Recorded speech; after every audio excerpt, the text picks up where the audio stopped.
Иргэн тойронд маань олон хүн нүглийн уучлал авахыг хүсдэг. Хүмүүс цээжээ дэлсэн байж, эзэн би нүгэлтэн гэж нүглээ наманчлан гимшиж буй олон залбирал өдөр бүр тэнгэр өөд өргөдөг. Гэсэн хэдий ч Бурхан сонсох залбирал гэж бий, сонсохгүй залбирал гэж бас бий. Тиймээс Иеремия 31-р бүлэгт би шинэ гэрээ байгуулна. Тэр шинэ гэрээний хуйлаа та нарын дотор хийнэ.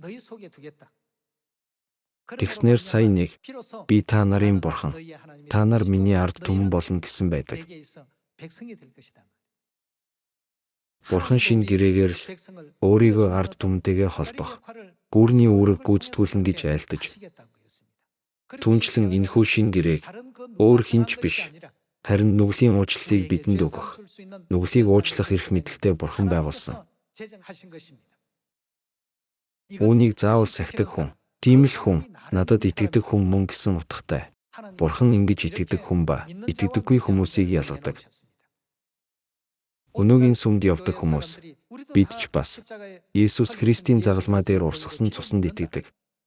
Бид Есүст итгэдэг гэж хэлдэгч, Есүсийн үгэнд ёс бусыг үйлдэгчтэй, надаас зайл, би та нарыг танихгүй гэж байдаг. Тэд өөрсдөө бол бид итгэдэг гэдэгч, харин Есүс би та нарыг танихгүй гин. Хооронд нь юу байсан бэ? Ёс бус гэгч зүйл дунд нь байсан гэсэн үг. Тэгвэл Есүс ямар хүмүүст би та нарыг танина гэж хэлэх болоо? Дотор нь алгасал баяр шинэ гэрээний үнэн байгаа ард түмнээ би танина гэж хэлнэ. Яагаад уу? Бурханы тогтоосон зүйлийг ном ёсоор нь хийж байгаа болохоор тэр. Та нар миний ард түмэн биш учраас миний тогтоосон миний гэрээ, миний зарлиг, хуйлуудыг дагаж мөрдөөгүй биз дээ. Тийм учраас би та нарыг огт танихгүй. Тэд бид итгэдэг гэж хэлсэн боловч Есүс итгэдэггүй гэсэн дүгнэлт гаргасан. 2000 жилийн өмнө ариун хүүгийн үед энэ дэлхийд ирэхдээ ч Есүс нүгэл уучлах эрх мэдэлтэй гэдгээ олон хүнд харуулсан. Цаа өвчтөн бос эдгэр гэж хэлэгч хангалттай байх байтал нүгэл чинь уучлагдсан гэж айлдан. Хэдий махан бие өмсөж энэ дэлхийд ирсэн ч гэлээ нүгэл уучлах эрх мэдэлтэй гэдгээ мэдүүлсэн байдаг. Өнөөгийн энэ сүүлчийн ариун сүнсний үед бид хэний нэрээр нүглийн уучлал авах юм бол Тэнгэрийн үе түмэн нүглийг маань хэн уучлж чадах билээ? Эцэг ихэд итгэхгүй. Гэхдээ алгасал баярын талх идэж дар суусан юм чинь би Тэнгэрийн хаанчлал явна. Гэрээ байгуулсан нэгнийг нь хасчихсан. Тийм гэрээ байх боломжгүй. Фарисеучуд болон хуулийн багш нар аврагч Есүсийг хасчихад зөвхөн зарлиг хууль сахихад болно гэж бодсон болохоор нь тэднийг хуульчид гэж тодорхойлсон.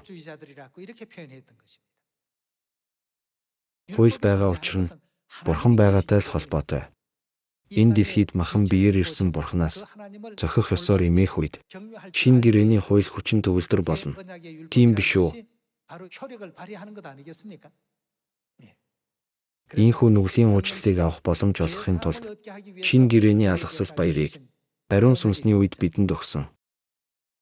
1600 гаруй жилийн турш сатаанд гишгэгдэж устгагдсан боловч ансан хүн Христ нэг нэгээр нь сэргээсэн. Эвдэж сүйтгэгдсэн бүх тогтоол, хуулийг бүгдийг нь сэргээсэн.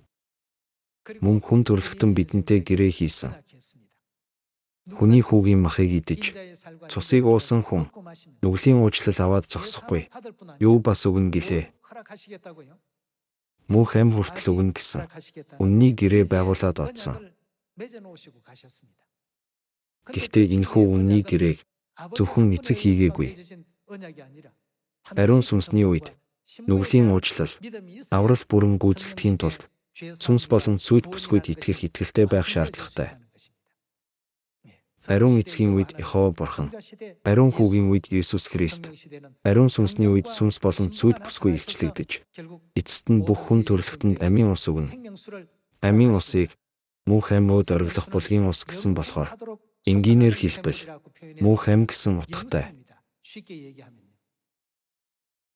Эцэг бурхан их бурханд итгэх итгэл дотор мөнх ам бий болно. Хэрэв пасторуудын сургаж байгаагаар алгасал баяр, амралтын өдөр бүх баярууд зөв.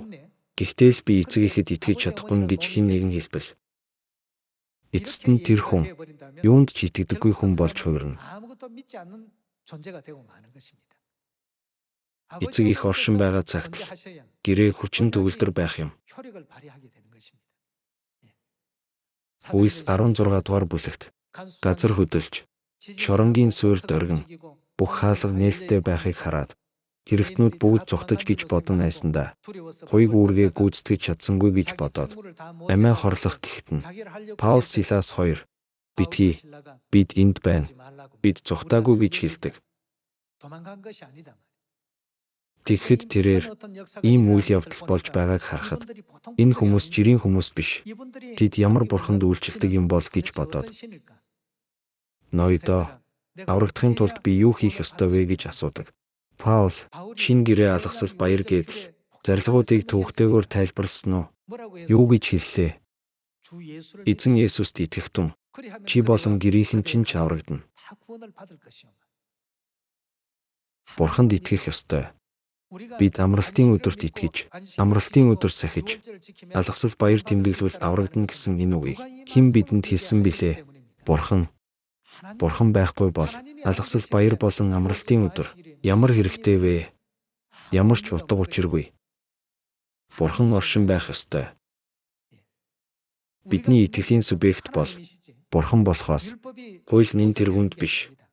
Бурхан хуйлсах гэж тушаахаас өмнө бол хууль ямар ч нөлөөгүй, үн цэнгүй, амийн хүчгүй байсан. Харин Бурхан шин гэрээний хууль зарлагыг сах гэж хүүхдүүддээ тушааж хэрв та нар сахивал би та нарын нүглийг уучлах болно гэж хэлсний дараа л эдгээр зарлаг утга учиртай болсон. Тийм биш үү? Сайн бодож үзээрэй. Залуу эрэгтэй эмэгтэй хоёр байлаа гэж бодъё. Тэд гэрлэхээсээ өмнө бол ямар ч харилцаа байхгүй. Ямар ч хамаагүй хүмүүс. Тийм ээ. Огт хамаагүй хүмүүс байсан ч гэрээ байгуулж хормын ёслол хийвэл тэр үеэс тэдний харилцаа илүү чухал болдог.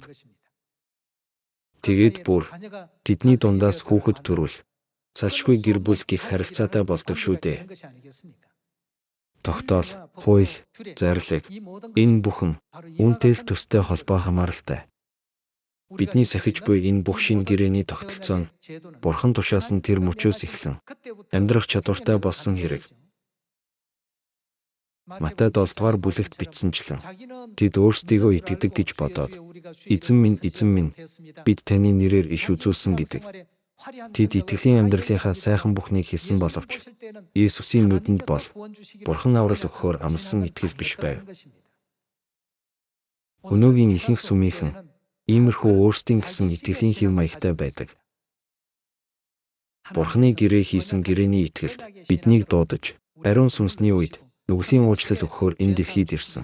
Тэнгэр эцэг ансан хүн Христ болон шинэ Иерусалим тэнгэр ихтэй хязгааргүй талархал, яруу алдар өргөж байна.